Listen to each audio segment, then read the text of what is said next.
Hello, guys, and welcome back to Cop Ultras, a podcast show. So, I am back today to give you guys a little bit of a preview and also the team lineup versus Newcastle United. So, Liverpool's next 5 games will be actually a little bit tricky. I'll just give you a little bit sneak peek on that as well. Since with the draw against Chelsea 1-1, we drew against Bournemouth. Now, our next 3 games will be on the September 3rd, it will be against Aston Villa. And then on the September of 16th will be against Wolves. And then on the 24th of September, it will be against West Ham United. So definitely very, very tricky fixtures. Looking in terms of away trips are concerned, definitely not the easiest one for us. But looking forward to us trying to get the most out of these matches and definitely trying to get 3 points in away trips. So with that being said, now I will jump on to a little bit of a preview on Eddie Howe's record versus Jurgen Klopp. So unfortunately, he has 11 losses and no wins, couple of few draws. And most of this are also coming from his tenure in Bournemouth as manager. So he did not have a good start to the season against us. Last season, we did the double over him. But unfortunately, we did fell short of the fourth spot as Newcastle United. They got 74 points in the league, whereas we had 71 points in the league, and now they have been, they have gotten the fourth spot and they have clinched the fourth spot, and now they are in the Champions League, whereas we are now participating in the Europa League this season. So that is that. Now I will jump into our injury news. So Thiago and Curtis Jones are unavailable for the match against Newcastle this Sunday, so they will be only available for the matchup against Aston Villa.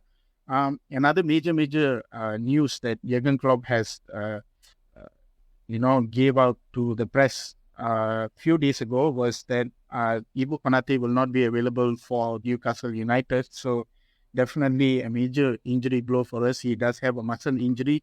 He has not trained since Tuesday. Definitely hoping that he could be match fit, but then it will be a very, very late fitness test, even though he was unfit from the starting of the week. So we are not sure as to how bad the extent of the injury is. Another positive injury news is that Trent is back fit and training and playing for us. He will be back fit and playing, will be available for team selection against Newcastle United. In terms of injury news, that's about it. But in Newcastle's side, I think an injury doubt for them is going to be Joe Linton, who towards the hour mark against the loss against Manchester City, where they lost 1-0, he limped off injured. Definitely he would be facing a late fitness test to see whether Eddie Howe would select him for this match against us. Another huge positive news, not injury news, I will jump into another news, is that McAllister is now able to play for us against Newcastle, and his red card has been overturned. I've already explained that in my previous episode. So coming now down to the whole team lineup, since Ibu Konate is not going to be available, definitely there are two other players who can fill in the void that was left by Ibu Konate, which is Joel Matip and Joe Gomez.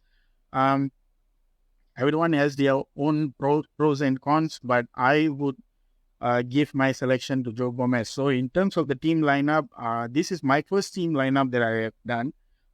You can see Trent, McAllister, Robo. We can go. I will try to go in the selection from goalkeeper all the way to striker. So it's going to be Alisson Becker, it's going to be Trent, it's going to be Virgil van Dijk, it's going to be Joe Gomez. Why I feel Joe Gomez is I feel that he's more physical and he's more of a willing runner compared to Joel Matip. Nothing to take away from Joel Matip in terms of his stamina or strength, but given that Joe Gomez is a bit younger and is more of a willing runner compared to Joel Matip and a bit more steady with the ball, I will go with Joe Gomez. And then we have Robo at left back. And definitely, I was about to say this earlier, Wataru Endo could make his first start for Liverpool in the first 11. So I have added Wataru Endo as playing as the defensive midfielder in this lineup selection of mine. Why? Because I feel it's high time that we put in a defensive midfielder to play in a position. The first 2 games is understandable. Jurgen Klopp wanted the lineup to remain the same. played in that way. But as such, McAllister had received a red card, and Wataru Endo had no choice but to come on and make his debut. So that has happened, that situation. But now we have given, I think, Endo about a week stops that Jurgen Klopp would have tried to see the qualities and the characteristics of Endo and how could he be integrated into the team. I'm expecting Endo to make his first start, and definitely I would prefer Gakpo to come back in as the false nine, playing the centre forward role alongside Luis Diaz and also Mohamed Salah. So this is how I would expect my first 11 to go. Not a lot of tweaks I would put into it. I have added 3 players at the side as well, which is Jota, Matip, and Nunes, just in case I would like to chop and change. So this is the first lineup that we could definitely expect Jurgen Klopp to look at and go, yes, this is the team that I want. This is the next best option that we go for, since with the unavailability of Ibu Konate as of today, still, if in case Ibu Konate does not, not to say does not, does seem fit in the team, what they would do, because he hasn't trained since Tuesday, like I said before, and he may not be ruled out. Chances are he might play for us. So the second one would be the other lineup that I would expect Liverpool to put out, and especially Jurgen Klopp to put out, which is Robertson, Alisson Becker, Van Dijk are the same. Trent would be the same, and I would expect Ibu Konate to remain there as well. Wataru Endo, like I said earlier, giving him his first start for Liverpool.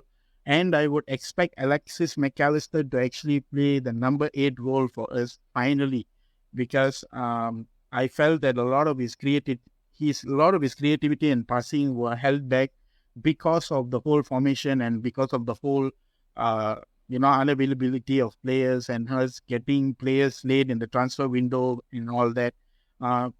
Despite all that, I would still expect them to, pursue this whole formation. Szoboszlai back in the midfield role, and also another new thing that I think something new that Liverpool could try with this whole new lineup, with the midfield 3 of Endo, Mecca, and Sobo, is to add in Darwin Nunez in at the front, because definitely Liverpool excelled well in that, with Darwin Nunez in the team last season when we faced them at St. James's Park.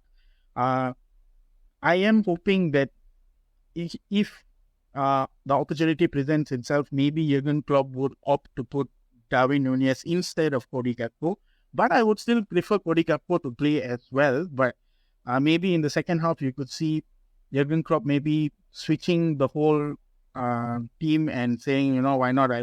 I could bring out the Gakpo, and I can put Darwin Nunez in, play as a target man, and bring out the best and more creative side of McAllister and Szoboszlai as well. So something interesting to be seen here. If you were to put Darwin Nunez, because he is a pressing monster. He goes after the ball. He definitely makes himself a nuisance in front of the defenders, and he's a very, very willing runner. He can bombard forwards, and he's more of like a very chaotic player in that sense. Like, he loves to play from the left, he loves to play from the right as well. He loves to play 1-2 passes with Salah as well.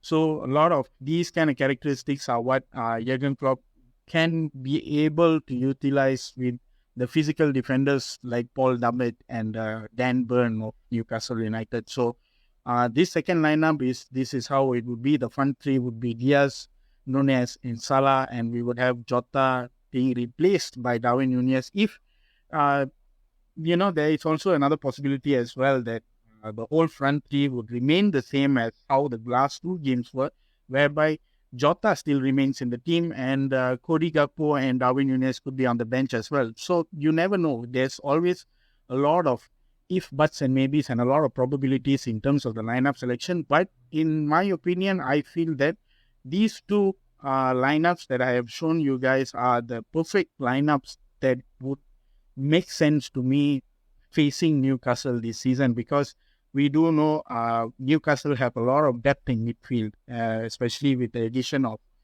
They did have Bruno Guimaraes come into the team last season. He played a heck of a game last season. Fantastic season he had for Newcastle, brought them the Champions League, and now since Champions League is back in Newcastle United, and they have gone on to sign a player as a high-rated midfielder like Sandro Tonali from AC Milan. So they are definitely adding depth, and it's something that we should be very, very careful of. Looking at their lineup and how they would meant to attack the game and attack Liverpool at home, in their home. So with that being said, we have come almost towards the end. So it's not an easy start for us. Definitely a lot of things to look in terms of the team lineup as far as I'm concerned.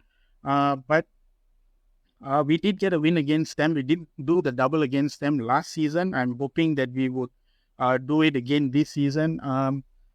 In terms of score predictions, I think I would go for a 2-1.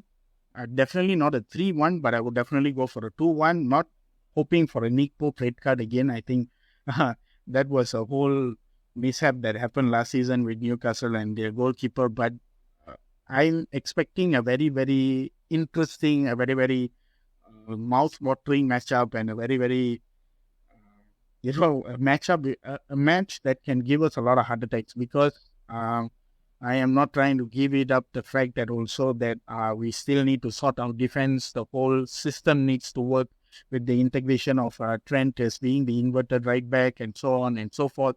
So definitely a very, very interesting matchup to look forward to, but I am trying to be as confident as I can, so to say that I'm expecting Liverpool to get 3 points, looking at the back end of last season that we did the double over them. So with that being said, we have come towards the end of the show. Do go down and smash on the like button. Do like, share, subscribe, and share my channel to all of the other Liverpool fans who are looking for content like this. Definitely would like to hear your thoughts as to what the lineup should be, and what are we expecting in terms of the score predictions. Do put in your score predictions as well.